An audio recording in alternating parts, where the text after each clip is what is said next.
باقی جو لوگوں پر ظلم ہے اس کے بعد جو کچھ ہو رہا ہے وہ بالکل غلط ہے، کیونکہ یہ احتجاج کرنا، پروٹیسٹ کرنا، یہ ایک جمہوری حق ہے، ہر ملک میں ہوتا ہے۔ تو اس کا مطلب یہ نہیں ہے کہ آپ یہ سب کچھ بالکل اس طرح جس طرح یا خان نے مشرقی پاکستان کے لوگوں پر ڈھاکہ میں ملٹری آپریشن کیا تھا، یہ ملٹری آپریشن سے کم تو نہیں ہے جو کچھ اب ہو رہا ہے۔ تو یہ جو آپ 9 مئی کے میں کہتا ہوں جناح کے نام کو بدنام کیا جا رہا ہے کہ جناح کے نام پر آپ لوگوں پر ظلم جسٹیفائی کر رہے ہیں۔ سر ہمیں آسان الفاظ میں بتائیں کہ یہ سائفر ہوتا کیا ہے، اس کی کیا اہمیت ہے اور اس کو سیکرٹ رکھنا کتنا ضروری ہے؟ دیکھیں، یہ ہوتا ہے ان پڑھ قوموں کا المیہ کہ اتنی سمپل چیزیں، اور اس میں عدلیہ شامل ہے، اس میں آپ کے حکمران شامل ہیں کہ کس طریقے سے ان کو یہ نہیں پتہ کہ سائفر کیا ہے۔ سائفر کچھ بھی نہیں ہے، سائفر ایک مینز آف کمیونیکیشن ہے۔ یعنی ایک جب ضلع کا اسسٹنٹ کمشنر اپنے ڈی سی سے کوئی گفتگو کرتا ہے تو وہ ایک خفیہ زبان ہوتی ہے، وہ کوڈ ورڈ تو وہ لکھ کے بھجواتا ہے تو میسیج مل جاتا ہے، تو بس یہ ہوتا ہے، وہ راز نہیں ہوتا، کوئی سیکرٹ نہیں ہوتا، وہ ریاستی امور ہوتے ہیں۔ اور ریاستی امور میں ظاہر ہے کہ ٹیریٹوریل انٹیگریٹی بھی آ جاتی ہے، ملک کے اندر بیرونی مداخلت بھی آ جاتی ہے۔ وہ امور جو ہوتے ہیں وہ سیکرٹ نہیں ہو سکتا، وہ تو ایک پبلک ایشو ہے جس میں لوگوں کو پتہ ہونا چاہیے کہ ملک کے ساتھ کیا ہو رہا ہے۔ تو عمران کو جب ملا، اس نے وہ کوئی کاغذ کا ٹکڑا تھا ایسے کر کے کہا کہ جی یہ دیکھو مجھے دھمکی آئی ہے کہ وہ میری حکومت اتار رہے ہیں کوئی سازش کر کے، تو اس کو یہ انہوں نے بنا دیا کہ سائفر ایک سیکرٹ تھا جو کہ اس نے پبلک کر دیا۔ وہ کاغذ کا ٹکڑا تھا، وہ اعظم خان یہ کہتا ہے کہ جو اس نے لہرایا تھا وہ کاغذ کا ٹکڑا تھا۔ خان صاحب پر جو سائفر کیس چل رہا ہے، اس کی حقیقت کیا ہے؟ یہ صرف اب اس بندے کو وکٹمائز کرنا تھا، کیس بنانے تھے، تو مقدمے بنا دیے ہیں۔ یہ جو ہم اکثر سنتے ہیں پاکستان میں جو حکومتیں ہیں یہ امریکہ کی اور انٹرنیشنل اسٹیبلشمنٹ کی مرضی سے بنتی ہیں، تو اس میں کس حد تک صداقت ہے؟ بے نظیر بھٹو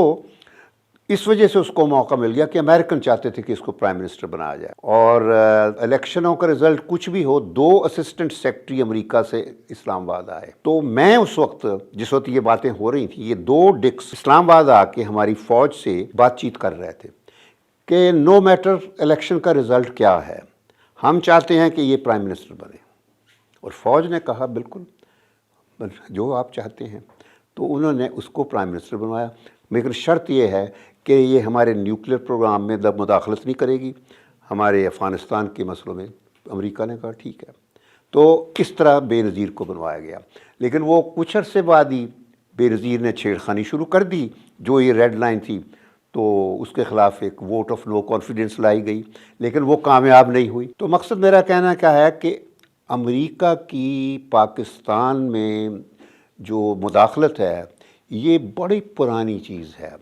اور اس کے نتیجے میں ہم نے ایک طریقے سے اپنے آپ کو ہمیشہ امریکہ کا غلام رکھا ہے۔ یہ جو آپ نے سر بتایا کہ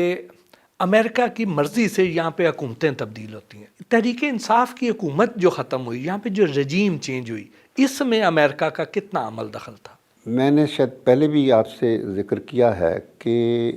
ہمارے جتنے پرابلمس ہیں پاکستان میں، جو کچھ بھی غلط باتیں ہوتی ہیں،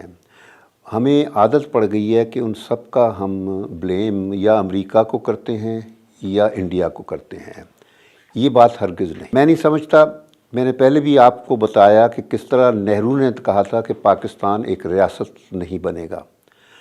اور وہ واقعی ریاست نہیں بنا، کیونکہ ہم تو سوائے ایک نسلی اور لسانی اینٹیٹیز کے اور کچھ بھی نہیں ہے۔ ریاست تو نہیں ہے یہ کوئی،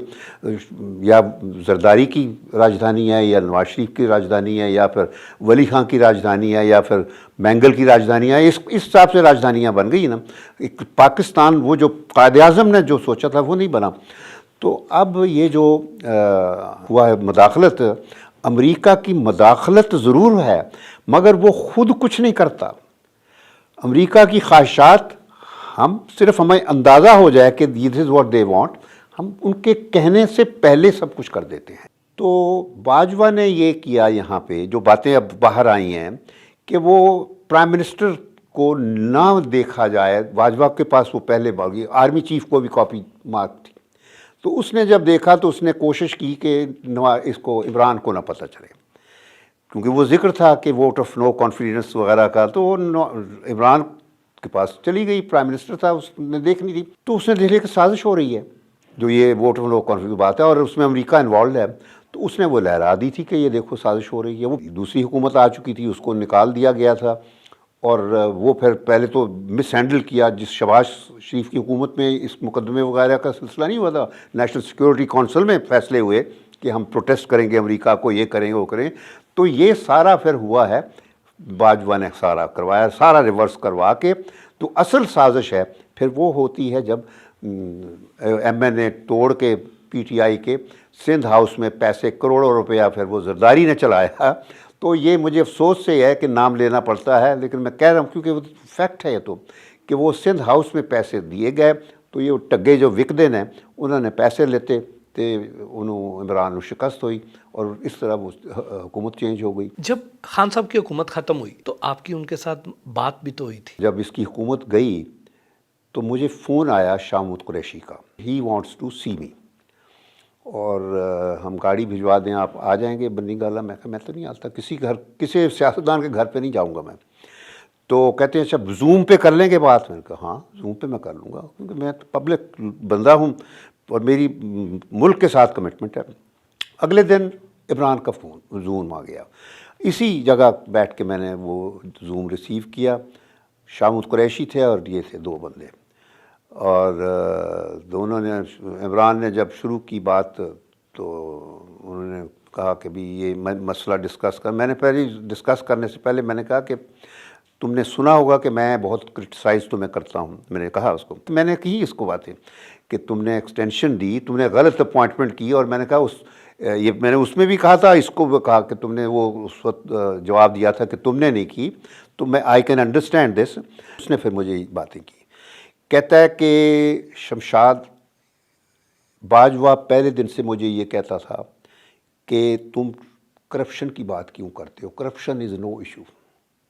اب آپ سن لیجئے، کرپشن از نو ایشو۔ اور دوسرا یہ ہے کہ تم نے یہ بندہ چیف منسٹر پنجاب کا لگایا ہوا ہے، غلط لگایا ہے، اس کو نکالو، اور یہ علیم خان جو ہے اس کو لگاؤ۔ اور تیسرا یہ جو فیض حمید تھا، اس کے بارے میں میں چاہتا تھا کہ وہ کچھ عرصہ اور رہے، بیکاز افغانستان کی سچویشن آفٹر دوحہ اکارڈ ابھی سیٹل نہیں ہوئی تھی، آئی نیڈڈ ہیم، تو انہوں نے ٹرانسفر کر دیا، اس کو پشاور بھیج دیا تھا، تو میں چاہتا تھا وہ رہے، تو انہوں نے وہ نہیں میری بات مانی، تو اس کا خیال تھا کہ میں اس کو آرمی چیف بنا، چلا کہ کہتا ہے ایسی کوئی بات نہیں تھی، اور تو یہ باتیں میں نے سنی اس کی۔ پھر میں نے اس کو کہا کہ اب دونوں باتیں آپ نے سن لی، کہتا ہے کہ ہاں، اس نے یہ بھی کہا کہ کہتا ہے نواز شریف کو چھوڑو تم،